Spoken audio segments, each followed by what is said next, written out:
2004च्या बॅचचे विद्यार्थी आहेत पवन शंकरराव जाधव. यांचं नाव आहे पवन शंकरराव जाधव. मर्चंट नेव्हीमध्ये ते कार्यरत आहे, नोकरीला आहे.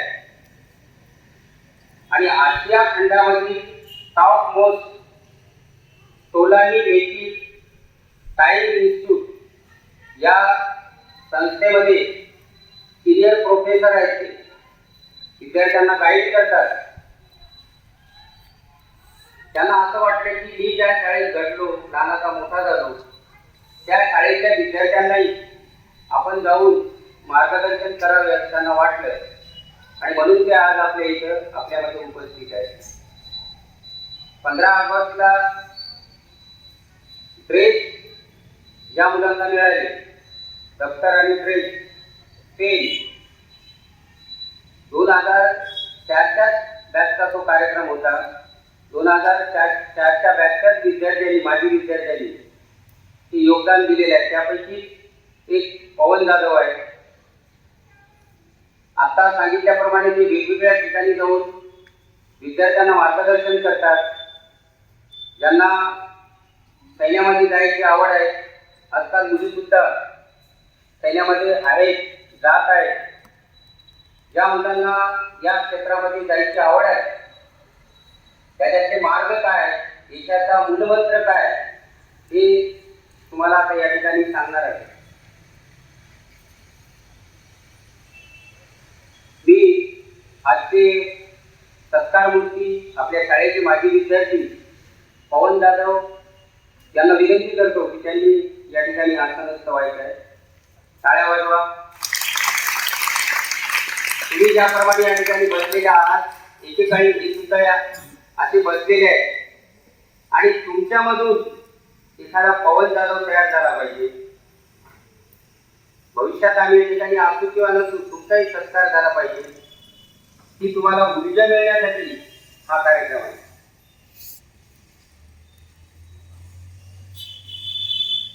आपल्या शाळेचे सन्माननीय मुख्याध्यापक आदरणीय मानगुडे सर यांना मी विनंती करतो की कृपया आपण पवन जाधव यांना पुष्पगुच्छ देऊन त्यांचा सत्कार करावा. जोरदार टाळ्या होऊ द्याव्या.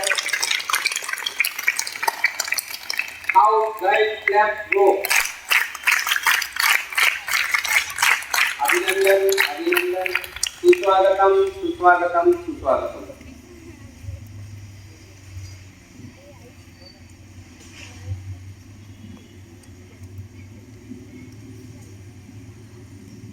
Very good morning.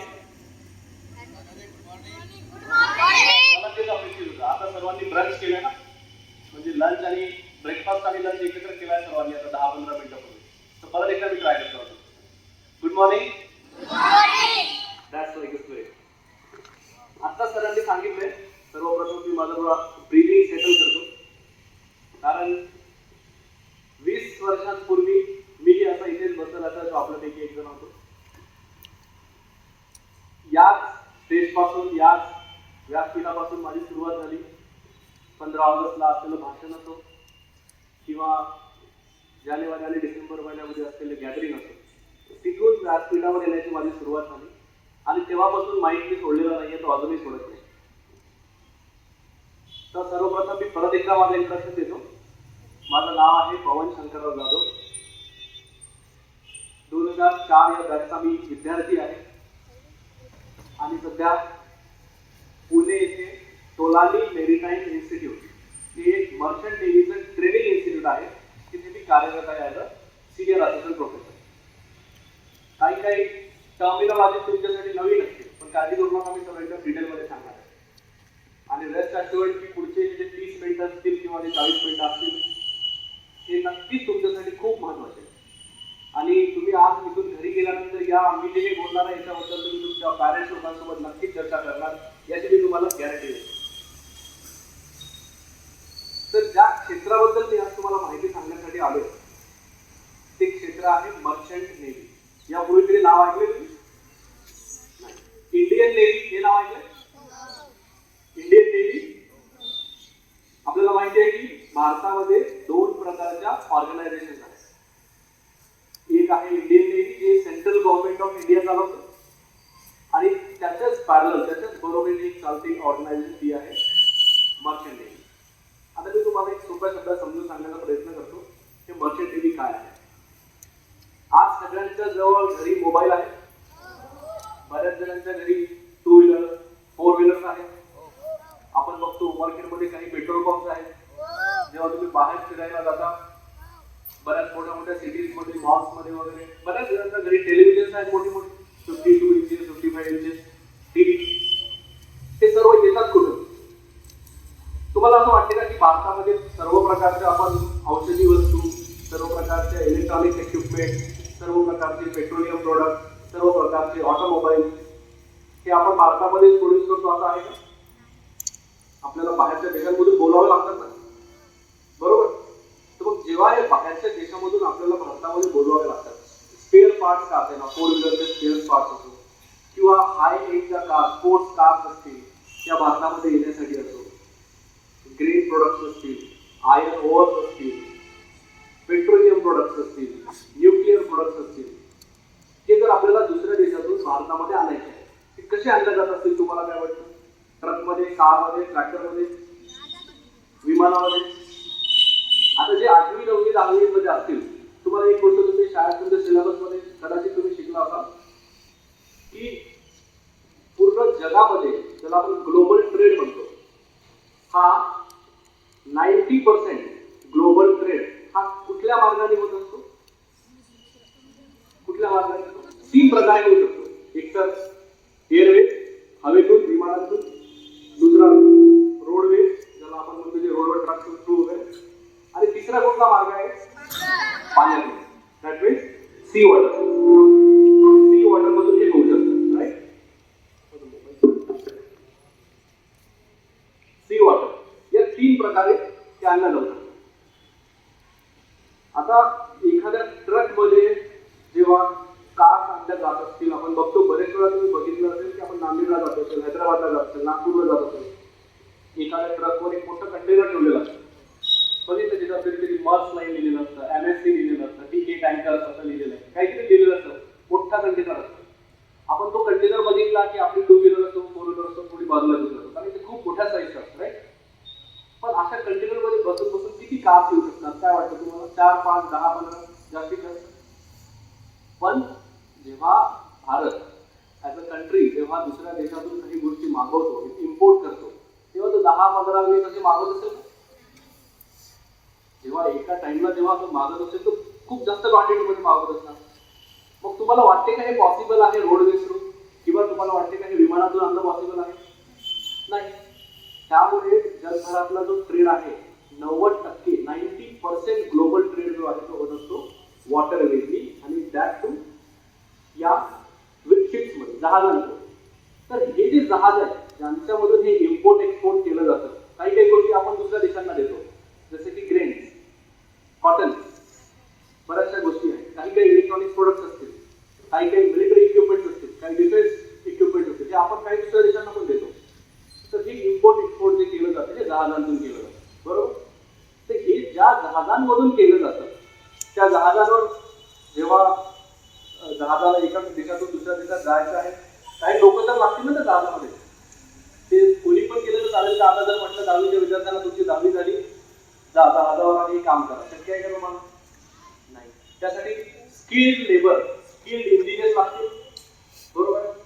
तर ते स्किल्ड इंजिनियर ज्या कॉलेजेसमध्ये निर्माण होतात, ते skilled officers, merchant navy officers ज्या कॉलेजमध्ये आम्ही शिकवतो त्यांना, ते काम आम्ही आमच्या महाविद्यालयात, आमच्या कॉलेजमध्ये करतो.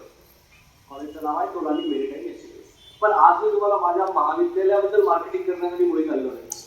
मी तुम्हाला हे सांगण्यासाठी आलो आहे की हे जे क्षेत्र आहे मर्चंट नेव्ही, यामध्ये काय काय व्यवसायाच्या संधी आहेत, यामध्ये ॲडमिशन घेण्यासाठी तुम्हाला काय करावं लागतं, भारतामध्ये कॉलेजेस किती आहेत, भारतामध्ये युनिव्हर्सिटीज किती आहेत. आपल्याला माहिती आहे आता भारतभरामध्ये जर आपण महाराष्ट्राचं तुम्ही उदाहरण घ्या, इंजिनिअरिंग कॉलेजेस किती आहेत महाराष्ट्रात माहिती आहे तुम्हाला? आता तुम्ही काही लोकांचं प्लॅनिंग असेल ना, बऱ्याच जणांचे भाऊ बहीण फॅमिली मेंबर्स असतील इंजिनिअरिंगला, तुम्ही पण काही जणांनी विचार केला असेल की 10वी झाली की 12वी करायची चांगल्या इन्स्टिट्यूटमधून, तिथून नंतर इंजिनिअरिंगला जायचं किंवा मेडिकलला जायचं. किती इंजिनिअरिंग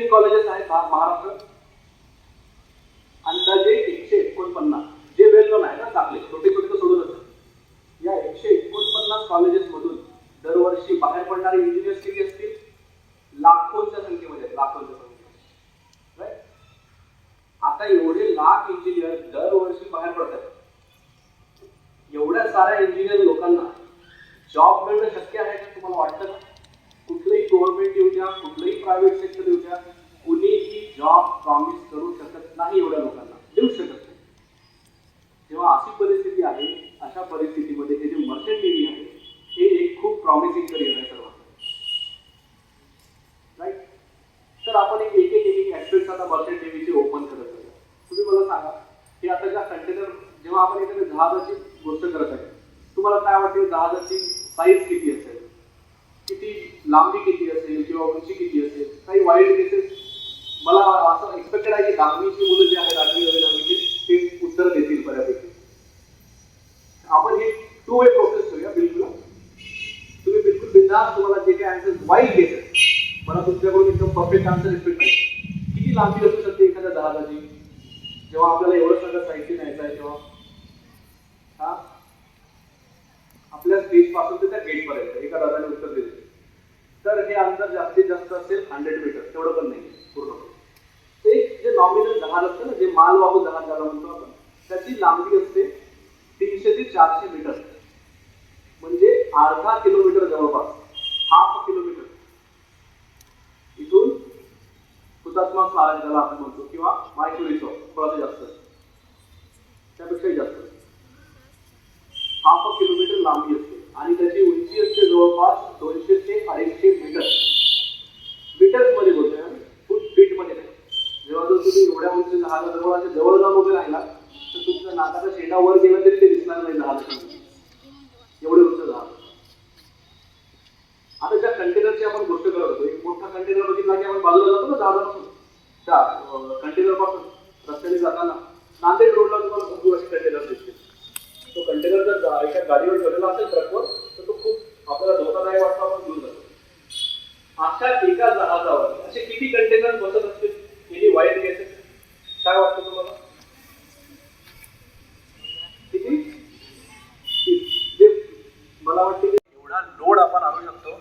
त्यामुळे हा जो ट्रान्सपोर्टचा वे आहे, वॉटरवेज ज्याला आपण म्हणतो, हा सगळ्यात एफिशियंट आणि सगळ्यात चिपेस्ट, सगळ्यात स्वस्त. म्हणूनच जगभरात 90% जो ट्रेड आहे तो वॉटरवेज घेऊन या जहाजांवर. समजलं आता का होतंय पाण्यातून? विमानातून शक्य आहे का एवढे कंटेनर घेऊन येणं? एका कंटेनरमध्ये समजा 6 कार्स असतील किंवा 10 कार्स असतील, तर तुम्ही इमॅजिन करा एका जहाजावर किती कार्स आणू शकतो आपण.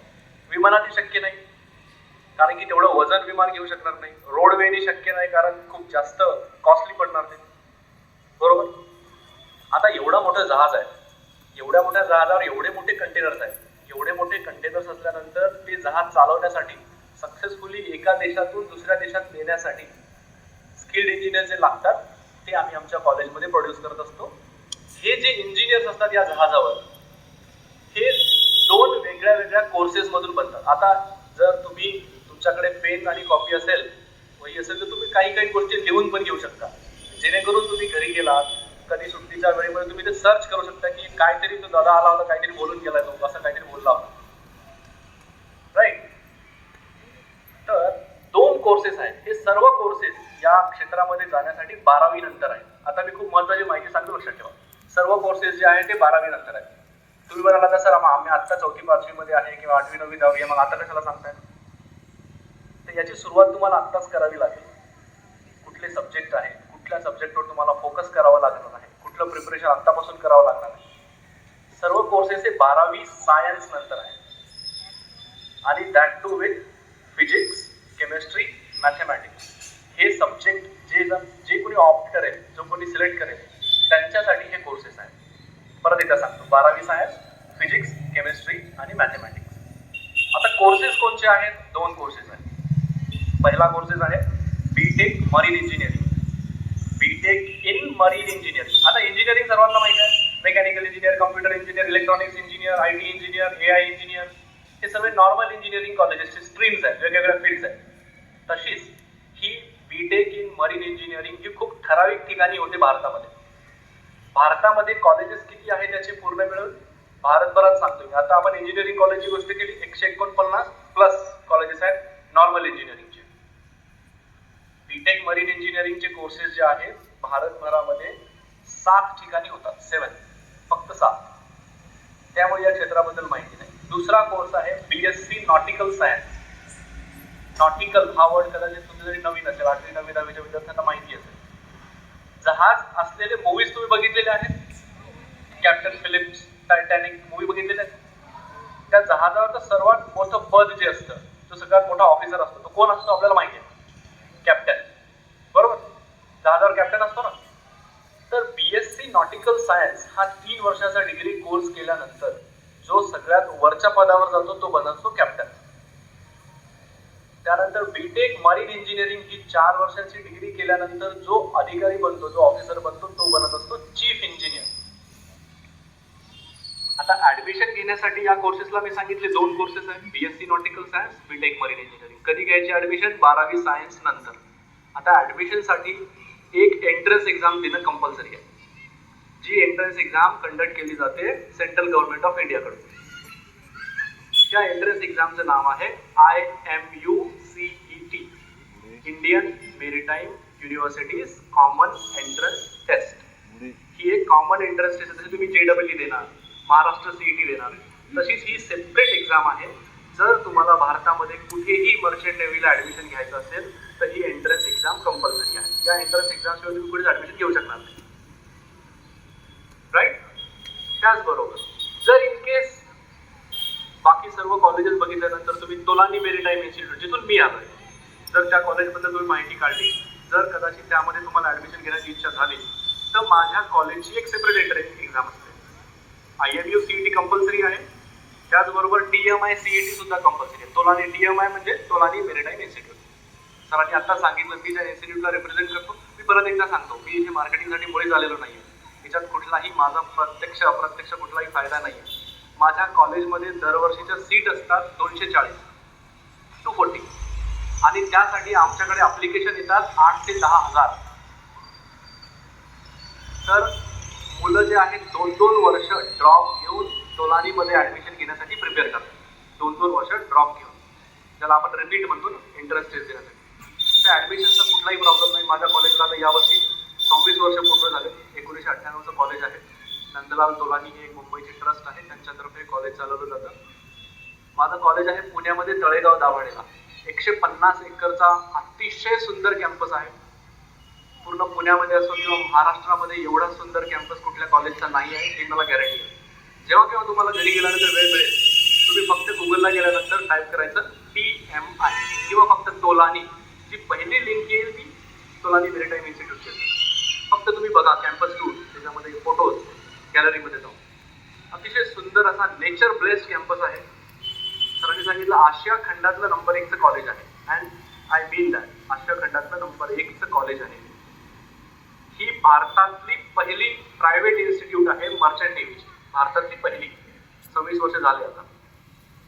माझ्या कॉलेजमधले जेवढे स्टुडंट्स आहेत, विद्यार्थी आहेत सर, ते जगभरातल्या जेवढ्या टॉपमोस्ट शिपिंग कंपनी आहेत, जगभरातल्या सांगतो, जेवढ्या टॉपमोस्ट शिपिंग कंपनीज आहेत, त्या शिपिंग कंपनीजमध्ये ते ॲज अ इंजिनियर आहेत आत्ता. तर तुम्हाला आता या स्टेजला लक्षात ठेवायचं आहे की 12वी नंतर हे कोर्सेस असतात सगळे. कुठेही तुम्ही भारतभर कुठेही ऍडमिशन घ्यायची आहे, एंट्रन्स एक्झाम देणं कंपल्सरी आहे. त्यानंतर फिजिक्स, केमिस्ट्री, मॅथमॅटिक्स हा जो ग्रुप असतो याच्यामध्ये 60%, 60% मार्क्स कंपल्सरी आहेत. आणि सर्वात महत्त्वाचं म्हणजे इंग्लिश लँग्वेज. इंग्लिश लँग्वेजमध्ये हे तुम्हाला मिनिमम 60 मार्क्स असणं कंपल्सरी आहे. कारण जेव्हा तुम्ही जहाजावर असता, एका कंट्रीमधून दुसऱ्या कंट्रीवर जात असता. आता मला अजून एक क्वेश्चन आहे तुमच्यासाठी. जे काही लोक झोपले त्यांच्यासाठी अजून एक क्वेश्चन लक्षात ठेवा. एवढा मोठा जहाज आहे, मी सांगितलं 300-400 मीटर आहे, 250-250 मीटर उंच आहे. या जहाजावर किती लोक असतील, किती इंजिनियर्स असतील, टोटल किती क्रू मेंबर्स असतील, काय वाटतं तुम्हाला? 200, 1000, 300, 500. हा, परत एकदा तुम्हाला सरप्राईज करणार आहे मी. हा, आता ऐका, कळालं तुमच्या भावना पोहोचल्या इथपर्यंत. आता परत गेट रेडी टू सरप्राईज. या एवढ्या मोठ्या जहाजावर जास्तीत जास्त 20 ते 25 पण खूप रेअरली, 20 ते 25 एवढा क्रू मेंबर असतो, इन्क्लुडिंग ऑफिसर्स, बॉसर्स म्हणजे जे कुक्स असतात, हेल्पर्स असतात, हेल्पर स्टाफ असतो, क्लिनिक स्टाफ असतो, सर्व मिळून जास्तीत जास्त 25, जास्तीत जास्त असतात 16 ते 24 एवढी रेंज असते फक्त. एवढा मोठा जहाज, एवढा मोठा कार्गो, जेव्हा आपण 18 ते 20 हजार कंटेनरची गोष्ट करतो, किती वजन असू शकते त्याचा अंदाजे 30 लाख टन, 40 लाख टन या एवढ्या वेट बद्दल आपण बोलत आहे. आणि एवढ्या मोठ्या जहाजाला चालवण्यासाठी फक्त 15 ते 20 किंवा जास्तीत जास्त 25 इंजिनियर स्टाफ असतात. आता मग हे 15 ते 20 असलेले एकदम स्किल्ड लोक पाहिजे. तिथं असं नाही की अरे यार मी आज थकलो तू कर, आपण म्हणतो ना मराठीमध्ये पाट्या टाकणं, असं चालणार नाही. प्रत्येकाला त्याचं जेन्युइन काम करावं लागतं. म्हणूनच या क्षेत्रामध्ये जे कोणी इंजिनियर्स येतात त्यांच्या सॅलरीज पण तशाच असतात. आता मी त्या गोष्टीवर येतो. सगळ्यात महत्त्वाचं, का ही फील्ड जॉईन करायला पाहिजे मुलींनी आणि मुलांनी. मुलींसाठी तर मी सेपरेट सांगणार आहे की काय जॉईन करायला पाहिजे. सर्वप्रथम आता या सध्या घडीला मी तुम्हाला परिस्थिती सांगतो. सर माझ्या कॉलेजमध्ये 1500 विद्यार्थी आहेत पूर्ण मिळून. 1500 स्टुडंट्समध्ये मुली पण आहेत. मराठी जे आहेत महाराष्ट्रातले हार्डली 12 ते 15 मराठी महाराष्ट्रातली मुलं मध्ये. बाकी सर्व Delhi, Punjab, Noida, UP, Bihar, Kerala, south India आणि नॉर्थ इंडियन फुल्ली अजून सुद्धा त्यांचं पूर्ण वर्चस्व, त्यांचंच पूर्ण दबदबा या क्षेत्रामध्ये. मराठी मुलं फार क्वचित. याच्या मागे कारण पण आहे. आपल्याला कसं असतं, आमच्या बाबाला एकुलता एक आहे, घरी लग्न असतात, बारसे असतात, वाढदिवस असतात, मुंजे असतात. आपण अजून याच्यातून बाहेरच निघालो नाही. एकुलता एकच आहे, त्याला कशाला पाठवायचं जहाजावर, काही झालं तर काय होईल. जोपर्यंत आपण याच्यातून बाहेर पडणार नाही तोपर्यंत हे क्षेत्र जे आहे आपल्याला माहीतच होणार. आणि याच गोष्टीचा फायदा या नॉर्थ इंडियन्स आणि साऊथ इंडियन्स लोकांनी पूर्णपणे घेतलेला आहे. पूर्ण त्यांचा कब्जा आहे या क्षेत्रावर. आता एवढ्या 1500 विद्यार्थ्यांमध्ये फक्त 10 ते 12, 15 मला महाराष्ट्रीयन असावं. कॉलेज कुठे आहे? महाराष्ट्रात आहे. त्यातल्या त्यात विद्येचं माहेरघर असलेल्या पुण्यात आहे. आणि एवढी कमी विद्यार्थी महाराष्ट्रीयन, कारण माहीतच नाही. म्हणून मी स्वतः, आता माझा मित्रच आहे संदीप, त्याला मी रिक्वेस्ट केली, म्हटलं तू सरांना बोल, मॅनेजमेंटला बोल, काहीही कर, मला येऊन कॉलेजमध्ये ही माहिती सांगायची. जर एवढ्या जणांपैकी एखादी मुलगी किंवा एखाद्या मुलाने जरी विचार केला पॉझिटिव्ह या क्षेत्राबद्दल आणि फॉर्च्युनेटली उद्या जर कुठे भारतात कुठेही ऍडमिशन घेऊन या क्षेत्रामध्ये आला तर आजचा माझा उद्देश सक्सेसफुल झाला. त्यासाठी मी पूर्ण मदत करायला तयार आहे. अजून या क्षेत्राचे फायदे काय आहेत? पहिला बेसिक क्रायटेरिया मी सांगितलेला आहे. संपूर्ण जग फिरायला भेटतं. आता मला सांगा, 12वी झाल्यानंतर हा कोर्स आहे 3 वर्षाचा आणि 4 वर्षाचा. म्हणजे 12वी ऑन ॲन ॲव्हरेज 16 ते 17व्या वर्षी कंप्लीट होतो कुणाचे. 12वी कंप्लीट झाल्यानंतर 4 वर्षाचा जर कोर्स केला तर हार्डली वय वर्ष 22. आता वय वर्ष 22व्या वर्षी तुम्ही जहाजावर जेव्हा जाता, त्यावेळी जेव्हा तुम्ही पहिल्यांदा जहाजावर जेव्हा पाय ठेवता तेव्हा सॅलरी असते, बेसिक सॅलरी, त्याला स्टायपेंड म्हणतो आपण, $600 to $1,000 ही बेसिक सॅलरी वय वर्ष 21 किंवा 22. सगळ्यांसाठी ग्लोबल इंडस्ट्री आहे तर एकाला वेगळी सॅलरी, दुसऱ्याला वेगळी सॅलरी अशी नसते. सगळ्यांसाठी कॉमन आहे. $600 to $1,000 1 ते 1.5 लाखाच्या जवळपास होत आहे. 1 लाखाच्या जवळपास एवढी सॅलरी, बेसिक सॅलरी सुरुवातीला. आता पुढची गोष्ट आहे, एका ऑन ॲन ॲव्हरेज विद्यार्थ्याला, स्टुडंटला, बिलो ॲव्हरेज विद्यार्थ्याला जहाजावरचं टॉपमोस्ट पद कुठलं सांगितलं मी? कॅप्टन. जर BSc नॉटिकल 3 वर्षाचा कोर्स करून गेला तर तुम्ही कॅप्टन बनणार.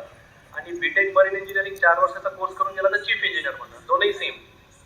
अजून त्यामध्ये भरपूर हायरार्की आहे, जसं second officer, third officer, chief officer असे वेगवेगळे पदं असतात मध्ये. तर ऑन ॲन ॲव्हरेज विद्यार्थ्याला त्या टॉपमोस्ट पदाला जाण्यासाठी, कॅप्टन किंवा चीफ इंजिनियर बनण्यासाठी जास्तीत जास्त 8 ते 9 वर्ष, आपण 10 वर्ष, 12 वर्ष पकडा जास्तीत जास्त ऑन ॲन ॲव्हरेज स्टुडंटला. म्हणजे वय वर्ष किती?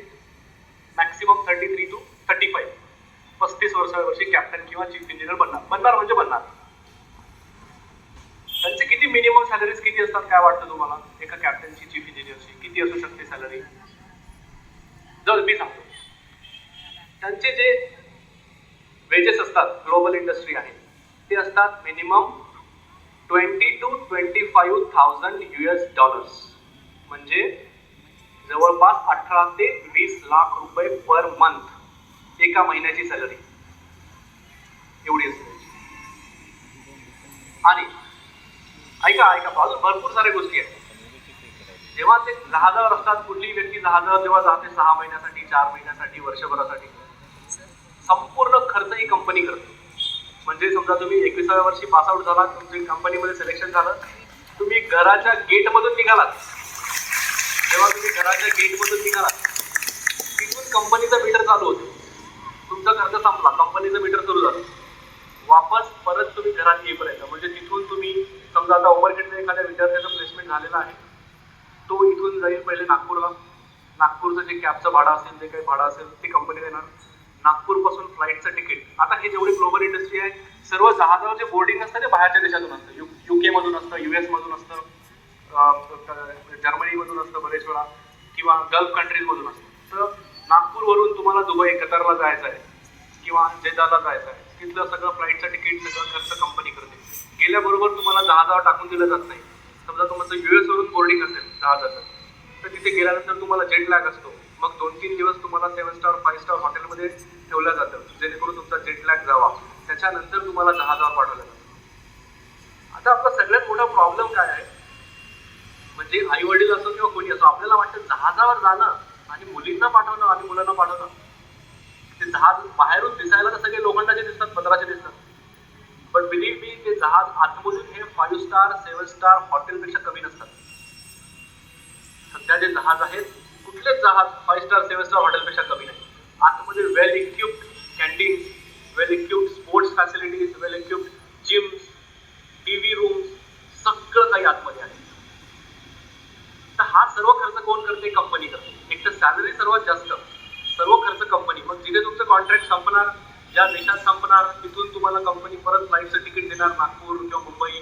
मुंबईपासून घराच्या गेटमध्ये येईपर्यंत संपूर्ण खर्च कंपनी करते. काहीच नाही. सर्व जेवढी सॅलरी मिळाली, सर्व अकाउंटमध्ये फक्त सेव्हिंग. आता याच्यावर त्याला आपण म्हणतो टॉपिंग ऑन दी केक, की जेवढी सॅलरी मिळते ना तुम्हाला, जेवढी काही सॅलरी मिळते या लोकांना, ती टॅक्स फ्री असते. Can you imagine? भारतामध्ये कुठलंच क्षेत्र नाही.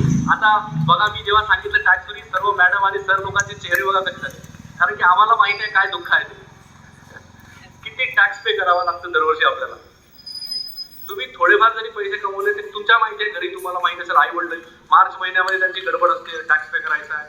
आता जूनमध्ये गडबड असते, ITR फाईल करायचा आहे, इन्कम टॅक्स रिटर्न फाईल करायचा आहे. आता एवढी सॅलरी कमवल्यानंतर या सर्व मर्चंट ऑफिसर्सची, मर्चंट नेव्हीच्या लोकांची संपूर्ण सॅलरी कमवणार लाखोंमध्ये, आणि गव्हर्नमेंट ऑफ इंडियाला टॅक्स किती देणार? 0 रुपये. No tax at all. असं कुठल्याच क्षेत्रात नाहीये. हे माहिती होतं का आपल्याला? आता ह्या गोष्टी माहिती करून घेणं आवश्यक आहे आपल्याला. त्याच्यामुळे हे क्षेत्र प्रॉमिसिंग आहे. जेव्हा तुम्ही एका कॉन्ट्रॅक्टवर जाता, एका देशाकडून, तुम्हाला सपोज चायना टू ब्राझील जर तुम्ही सेल करत असाल, ॲट अ टाइम तुम्ही 7 कंट्रीज व्हिजिट करणार. म्हणजे एका ठिकाणून, असं नाही की एका ठिकाणावरून जहाज निघालं म्हणजे 6 महिने पाण्यातच आहे, बिलकुल नाही. 7 दिवसानंतर एक कंट्री, त्याच्यानंतर पुढे 4-5 दिवसानंतर अजून एखादी कंट्री. जेव्हा जहाज निघतं तेव्हा ते एका सेलमध्ये 10 ते 12 कंट्रीज, 7 कंट्रीज व्हिजिट करतात. तिथं मग ऑफिसर लोकांचं काम काय असतं? तुमचं काय काम असणार तिथे? तुम्हाला काय लोडिंग अनलोडिंग करायला लागतं का? बिलकुल नाही. तुमचं काम जहाजाला एका ठिकाणापासून दुसऱ्या ठिकाणी सक्सेसफुली घेऊन जाणं, इंजिन रनिंग ठेवणं, नेव्हिगेशन ठेवणं. जे जहाजाचे 2 भाग असतात ना, एक असते नेव्हिगेशन साईड, जे जहाजाला दिशा दाखवतात, एक असते इंजिन साईड, जे जहाजाचं इंजिन चालू ठेवतात नेहमी. मग जेव्हा जहाज एखाद्या पोर्टवर जातं तेव्हा तुम्ही लोक फ्री असतात. कॅप्टन पासून परमिशन घेऊन तुम्ही त्या देशामध्ये फिरू शकता. जेवढे दिवस जहाज तिथे आहे, 2 दिवस 3 दिवस, त्याला शोअर लीव असं म्हणतो. तिथे जो काही खर्च होईल तो तुम्हाला करावा लागेल, ती कंपनी करणार नाही. तेवढ्या पण कंपन्या उदार नसतात. तर मला सांगायचा उद्देश आहे की तुम्ही you can visit, travel all over the globe. सगळ्या कंट्रीज तुम्ही विजिट करू शकता at the cost of the company. Insurances, सर्व खर्च कंपनी करणार आहे. मग आपण या क्षेत्राबद्दल का विचार नाही करत, हे तुम्ही विचार करायचा आहे. आता सांगतो अजून काही गोष्टी या क्षेत्राबद्दल. आता मी थोडं फोकस करणार आहे मुलींबद्दल. मुलींसाठी या क्षेत्रामध्ये आतापर्यंत असं विचार केला जात होतं की हे मुलींसाठी क्षेत्र नाही. सरळ आतापर्यंत हा विचार केला जातो. पण गव्हर्नमेंट ऑफ इंडिया असो किंवा हे जेवढे जहाज चालतात ना जगभरामध्ये, यांना सगळ्यांना कंट्रोल करणारी एक ऑर्गनायझेशन आहे. IMO international maritime organisation. सगळ्या देशाचे जे जहाज असतात ते सगळे कंट्रोल करणारी ती IMO ऑर्गनायझेशन आहे. त्यांनी ठरवलेलं आहे in coordination with United nations की 2030 पर्यंत 2030 पर्यंत जहाजावर प्रत्येक जहाजावर 1/3 क्रू मेंबर हा विमेन सी फेरर्स असले पाहिजे. कंपल्सरी सर्व कंपन्यांना सांगितलेलं आहे की 1/3 स्टाफ हा विमेन ऑफिसर्स असलेच पाहिजे जहाजावर. कारण काय याच्यामध्ये? कारण की आपल्या सगळ्यांना माहित आहे की महिलांची सहनशक्ती खूप जास्त असते आणि 15, 20, 25 लोकांच्या स्टाफमध्ये जर 3-4 विमेन सी फेअर ऑफिसर्स असतील तर त्या जहाजावर डिसिप्लिन मेंटेन राहते. तर त्यामुळे हे युनायटेड नेशन्सनी सांगितलेलं आहे की आता 1/3 स्टाफ हा विमेन असला पाहिजे. त्यामुळे एवढी डिमांड आहे मुलींची सध्या. माझ्या कॉलेजमध्ये सध्या या घडीला आउट ऑफ 1500 69 मुली आहेत. 69 त्या पण दिल्ली, पंजाब, नोएडा त्या बाजूच्या आहेत. आता पुण्यातल्या 3-4 मुली आलेल्या आहेत. तर या 69 मुलींपैकी आता फर्स्ट इयरला आलेल्या 7 मुली सोडून बाकी सर्व मुलींचं जगातल्या टॉपमोस्ट कंपन्यांमध्ये प्लेसमेंट ऑलरेडी झालेलं आहे. त्या फक्त आता सेकंड इयरला आहेत. म्हणजे कोर्स जर 8 सेमिस्टरचा 6 सेमिस्टरचा कोर्स असेल त्या मुलींचं प्लेसमेंट हे सेकंड सेमिस्टरला झालेलं आहे. त्यांना फक्त कोर्स कंप्लीट करायचा आहे. परिस्थिती अशी आहे सर मॅडम की आम्हाला आता शिपिंग कंपनी सोबत बार्गेन करावं लागतं. मी प्लेसमेंट कमिटीमध्ये पण आहे, मी ऍडमिशन कमिटीमध्ये पण आहे. आम्ही शिपिंग कंपनी सोबत बार्गेन करतो जेव्हा ते आमच्याकडे येतात प्लेसमेंटसाठी. आम्ही त्यांना सांगतो की तुम्हाला जर एक गर्ल कॅडेट पाहिजे असेल आमच्या इथून तर तुम्हाला 10 मुलं आधी घ्यावे लागतील. जर 10 मुलं घेत असाल तर आम्ही एक गर्ल कॅडेट देऊ तुमच्या कंपनीला. कारण की त्यांच्यासाठी जॉब असे रेडी आहेत प्लॅटर. तुम्ही फक्त कोर्स कंप्लीट करा, तुमच्यासाठी कंपनीज रेडी आहे. तुम्हाला चूज करायचं इकडे जायचं का नाही, इकडे जायचं का नाही, इकडे जायचं का नाही, अशी परिस्थिती फक्त मुलींसाठी. त्याच्यापेक्षा पुढे जाऊ, जेव्हा कुठलीही मुलगी भारतामध्ये कुठेही कुठल्याही कॉलेजला मर्चंट नेव्ही ट्रेनिंग इन्स्टिट्यूटला जेव्हा ऍडमिशन घेते, कंडिशन इज फक्त मुलगी असली पाहिजे इररेस्पेक्टिव्ह of your social status, your financial status. मुलींनी ऍडमिशन घेतलं, सेंट्रल गव्हर्नमेंट ऑफ इंडिया त्या मुलीला 1 लाख रुपये स्कॉलरशिप देते स्टेटस.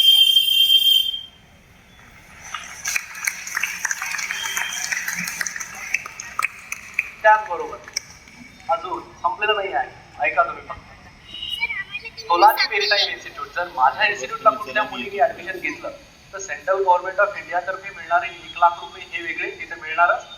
तोलानी मेरीटाईम इन्स्टिट्यूट हे मुलींना ट्युशन फीस मध्ये 1 लाख रुपये स्ट्रेट अवे मायनस करतात. म्हणजे जी मुलं फीस पे करणार आहेत त्यापेक्षा 2 लाख रुपये फीस या मुली कमी पे करतात. आता याच्यावरून तुम्हाला लक्षात आले की या कोर्सेसची फीज ही जास्त आहे पण त्याचा पेबॅक पिरियड खूप कमी आहे. जे फीज तुम्ही पे करणार आहात इन्स्टिट्यूटला त्याचा पेबॅक पिरियड खूप कमी असणार आहे. या स्कॉलरशिप सोडून बाकी भरपूर स्कॉलरशिप्स आहेत ज्या कंबाईन आहेत मुलांसाठी आणि मुलींसाठी. माझं असं एकटं इन्स्टिट्यूट आहे जे दरवर्षी 1,75 लाख रुपयांची स्कॉलरशिप हे दरवर्षी देतं माझं कॉलेज मुलींसाठी. कॉमन स्कॉलरशिप्स आहेत प्रत्येक सेमिस्टरला. जे टॉपर्स असतील, युनिव्हर्सिटी टॉपर्स असतील त्यांना भरपूर स्कॉलरशिप्स आहेत. अजून कोकिलाबेन स्कॉलरशिप असेल, इंडियन मेरीटाईम ट्रस्टच्या वेगवेगळ्या असतात. खूप साऱ्या ऑर्गनायझेशन स्कॉलरशिप देतात तुम्हाला मुलींना आणि मुलांना एकत्र. तर एवढ्या सगळ्या फायदे असताना हे क्षेत्र आपण न निवडण्यामागचं कारण काय आहे तर आपल्याला नसलेली माहिती. आपल्याला ह्या गोष्टी बऱ्याचशा माहिती नव्हत्या आता, बरोबर. तर या क्षेत्राबद्दल जेव्हा तुम्ही घरी जाल त्याच्याबद्दल तुम्ही माहिती काढा. त्याच्यामध्ये काय काय अजून तुम्हाला नवीन नवीन माहिती मिळेल. हे क्षेत्र एवढं वास्ट आहे, तुम्ही जेवढं वाचाल जेवढं माहिती घ्याल तेवढं तुम्हाला याच्याबद्दल नवीन नवीन गोष्टी माहिती होतील. कॉलेजेस खूप कमी आहेत. कॉलेजेस खूप कमी असल्यामुळेच याचे डिमांड जॉब म्हणजे डिमांड एवढी आहे की तेवढा सप्लायच होत नाही. आणि आता सध्या इंडियन सी फेरर्स ज्याला म्हणतो आपण त्यांची डिमांड एवढी जास्त आहे. त्याच्यामुळे कारण काय आहे सगळ्यांना माहिती आहे. मागच्या काही महिन्यांपासून जवळपास वर्षापासून रशिया युक्रेन हे वॉर सुरू आहे, बरोबर. आता 2 दिवसापूर्वी रशियन प्रेसिडेंटची एक प्रेस कॉन्फरन्स झाली. सिच्युएशन अजून बिकट होणार आहे, परिस्थिती वाईट होणार आहे. आतापर्यंत कसं होतं की युक्रेनियन जे सी फेरर्स होते त्यांचा दबदबा होता, जास्तीत जास्त युक्रेनियन असायचे. आता युक्रेनियन कमी झाले या वॉरमुळे, कारण की त्यांना त्या देशासाठी मिलिटरी सर्व्हिसेस कंपल्सरी आहे. जेवढे क्रू मेंबर्स होते सगळे त्यांनी वापस बोलवले. त्यामुळे इंडियन सी फेरर्सची एवढी डिमांड आहे. तुम्ही फक्त कोर्स कंप्लीट करा, जॉब तुमच्यासाठी रेडी आहे. मुलींसाठी अजून एक गोष्ट सांगतोय. आता 1 महिन्यापूर्वी सर माझ्या कॉलेजमध्ये एक कंपनी आली होती, ब्रिटिश पेट्रोलियम. नाव बऱ्याच जणांनी ऐकलं असेल. ब्रिटिश पेट्रोलियम ही खूप मोठी कंपनी आहे, म्हणजे जगभरातली टॉपमोस्ट पेट्रोलियम कंपनी म्हटलं तरी चालेल. तर त्या कंपनी माझ्या कॉलेजला आधी प्लेसमेंटसाठी त्यांनी 7 मुलींना सिलेक्ट केलं. त्या मुली होत्या फर्स्ट इयरलाच होत्या, त्या अजून त्याचं कोर्सही कंप्लीट झालं, फर्स्ट इयरच्या मुली फक्त. तर त्या मुलींना सिलेक्ट केलं, पण मुलींना माहिती आहे आमच्याकडे ऑप्शन्स खूप आहेत. तर त्यापैकी 7 मुलींपैकी 5 मुली म्हणत होत्या की नाही, आम्हाला जॉईन नाही करायचं, आम्ही नेक्स्ट कंपनीसाठी वेट करू. तर ब्रिटिश पेट्रोलियम कंपनीने त्यांना ऑफर दिली की तुम्ही फक्त हो म्हणा, जॉईन करतो असं म्हणा, आम्ही तुम्हाला आत्ता या महिन्यापासून तुमची डिग्री कंप्लीट होईपर्यंत प्रत्येक महिन्याला $250 स्कॉलरशिप देऊ. जेव्हा तुमची डिग्री कंप्लीट होईल, ती डिग्री कंप्लीट झाल्यानंतर स्टायपेंडच्या पिरियडमध्ये, इंटर्नशिप पिरियडमध्ये $1,500 तुम्हाला स्टायपेंड देऊ. एवढी डिमांड आहे मुलींची या क्षेत्रामध्ये, लक्षात ठेवा. फक्त तुम्हाला हा कोर्स व्यवस्थित निवडायचा आहे. यामध्ये ऍडमिशन घेण्यासाठी तुम्हाला प्रिपरेशनही तसंच करावं लागतं. असं म्हणून चालणार नाही की 10वीमध्ये किंवा 8वी 9वी 10वीमध्ये मला मॅथमॅटिक्स जमत नाही, मी 12वीमध्ये मॅथमॅटिक्स सोडून देतो. मॅथमॅटिक्स तुम्हाला चांगलं पक्क करावं लागेल. फिजिक्स आता सध्या सायन्समध्ये असेल किंवा मला आता करिक्युलम नाही माहिती, फिजिक्स जो सब्जेक्ट आहे तो महत्त्वाचा आहे, केमिस्ट्री सब्जेक्ट आहे तो महत्त्वाचा आहे, general knowledge, newspaper reading, news watching, हे सगळं खूप महत्त्वाचं आहे. हे सगळे इंटरव्ह्यूजमध्ये तुम्हाला क्वेश्चन केले जातात. तर तुम्हाला एंट्रन्स एक्झाम द्यावी लागते. त्याच्यानंतर तुमचे 2 इंटरव्ह्यू होतात, एक पर्सनल इंटरव्ह्यू आणि एक technical interview. Most of the time ते इंटरव्ह्यू सुद्धा मीच घेत असतो. जनरली जेव्हा कुठल्या महाराष्ट्रातले येतात स्टुडंट्स, तेव्हा मी जाणून बुजून त्या पॅनलमध्ये मी स्वतःचं नाव ॲड करतो, कारण की आपोआप एक सॉफ्ट कॉर्नर जातो मग तिकडे. माझी इच्छा आहे की जेवढे जास्तीत जास्त मराठी मुलांना फायदा झाला तेवढा जास्त फायदा. मला कुठलाही, माझ्या इन्स्टिट्यूटला नाही, तुम्ही कुठेही ऍडमिशन घ्या भारतभर, काही फरक नाही पडत. हे ऑफर्स, या सगळ्या ज्या स्कीम्स आहेत त्या सगळीकडे लागू होतात. फक्त माझ्या इथे ऍडमिशन घेण्याचा फायदा की मी तिथे स्वतः आहे, मागच्या 10-12 वर्षापासून आहे तिथे, as a senior assistant professor आहे. त्यानंतर इंटरव्ह्यूज स्वतः मी घेतो बऱ्यापैकी, खूप सारे पॅनल्स असतात, स्वतः मी इंटरव्ह्यू घेत असतो. आणि हे आज मी जिथं तुम्हाला सांगायला आलोय, ही जी माहिती आहे ही मी आणि माझी टीम संपूर्ण भारतभर सांगत असतो. जेवढे टॉपमोस्ट कॉलेजेस आहेत, दिल्ली पब्लिक स्कूल, जेवढे आर्मी पब्लिक स्कूल्स आहेत, जेवढे डिफेन्स स्कूल्स आहेत, जेवढे केंद्रीय विद्यालय आहेत, तिथे आम्हाला बोलवलं जातं स्पेशली की तुम्ही विद्यार्थ्यांना गाईड करा, ही माहिती सांगा ॲटलिस्ट, जेणेकरून या क्षेत्राबद्दल त्यांना सगळं संपूर्ण डिटेलमध्ये माहिती होईल. आता मागच्या महिन्यामध्ये मी वाराणसी, अलाहाबाद हा जो पट्टा आहे तिकडे मी जाऊन आलो. आता मी रक्षाबंधनासाठी घरी यायचं होतं म्हणून मी एक ट्रिप माझी स्किप केली. 19 तारखेला मला जायचं होतं जम्मूला. जम्मूला जे काही मुलं आहेत तिथले, जे काही त्या एरियामध्ये अफेक्टेड लोक आहेत, त्यांच्यासाठी सेंट्रल गव्हर्नमेंट ऑफ इंडियाने सेपरेट कॉलेज चालू केलं. तिथे जाऊन आम्हाला त्यांना माहिती द्यायची होती. तर ती आम्ही तर डिसेंबरमध्ये जाणार. 26 तारखेला, येत्या 26 तारखेपासून तर 2 तारखेपर्यंत मी जातोय दिल्ली, ग्वालियर आणि आग्रा. इथले जे आर्मी पब्लिक स्कूल्स आहेत, ग्वालियरचं सगळ्यांना माहिती असेल, सिंधिया स्कूल आहे, खूप प्रसिद्ध स्कूल आहे, जिथे ॲक्टर्स लोकांचे मुलं मुली असतात सगळे. त्या स्कूल्समध्ये जाऊन सुद्धा आम्ही करिअर गायडन्स करणार आहे. तर माझी इच्छा अशी होती की एवढ्या ठिकाणी मी जातोय, तर जिथून माझी सुरुवात झाली तिथे मी ही माहिती सांगायलाच पाहिजे. एवढ्या सगळ्यांमधून जर एखादी जरी मुलगी किंवा एखाद्या मुलाने जर याचा पॉझिटिव्ह विचार केला आणि या क्षेत्राबद्दल ॲडमिशन घेऊन जर एक मर्चंट नेव्ही ऑफिसर म्हणून तुम्ही झालेत, तर माझ्या आजच्या या जो काही इंटरॅक्शन झाला याचा सार्थ होतं. तुम्ही विचार करा, जेव्हा तुम्ही उमरखेडला याल तो युनिफॉर्म घालून, जेव्हा मुली हा युनिफॉर्म घालून येतील, कॅप घालून स्वतःच्या घरी, that will be the moment of pride and honour for institute, school and your parents also, isn't it? तर आता जर तुम्हाला या क्षेत्राबद्दल काही क्वेरीज तुमच्या मनामध्ये असतील, काही क्वेश्चन्स असतील, सर असो मॅडम असो, तुम्हालाही जर काही प्रश्न विचारायचे असतील तर तुम्ही नक्की विचारू शकता. आता जास्त वेळ नाही घेणार, मला माहिती आहे शाळेची वेळ संपत आलेली आहे, तुम्हाला जाण्याची घाई झालेली असेल. तर काही जर प्रश्न असतील 8वी 9वी 10वीच्या विद्यार्थ्यांना, बिंदा बिलकुल नो इफ नो बट डोक्यात ठेवता प्रश्न विचारू शकता. कुठलेही प्रश्न तुझ्या डोक्यात असतील तर, किंवा घरी जाऊन जेव्हा तुम्ही सर्च करा तोलानी मेरीटाईम इन्स्टिट्यूट किंवा मर्चंट नेव्ही या क्षेत्राबद्दल भरपूर सारे तुम्हाला मी इंस्टाग्रामवर पण मिळेल, फेसबुकवर पण मिळेल, लिंक्डइनवर मिळेल, कुठेही मिळेल. माझं नाव आहे पवन जाधव, तुम्ही मला सर्च करू शकता. इनफॅक्ट माझा नंबर, माझं कार्ड मी सरांकडे दिलेला आहे. तुम्ही मला कधीही या क्षेत्राबद्दल माहिती विचारायची असेल तर कॉल करू शकता. तुम्ही तुमच्या मम्मी पप्पांना नंबर देऊ शकता माझा, जर त्यांना काही विचारायचं असेल तर ते मला कॉल करू शकतात. Feel free to ask any question if you have in your mind. काहीही जर तुम्हाला विचारायचं असेल तर. जर क्वेश्चन्स नसतील तर नक्की गुगलवर जाऊन सर्च करा. आज मला आपल्या शाळेच्या पूर्ण मॅनेजमेंटनी मुख्याध्यापक सरांनी संधी दिली त्याबद्दल मी सर्वांचा आभारी आहे. Thank you very much.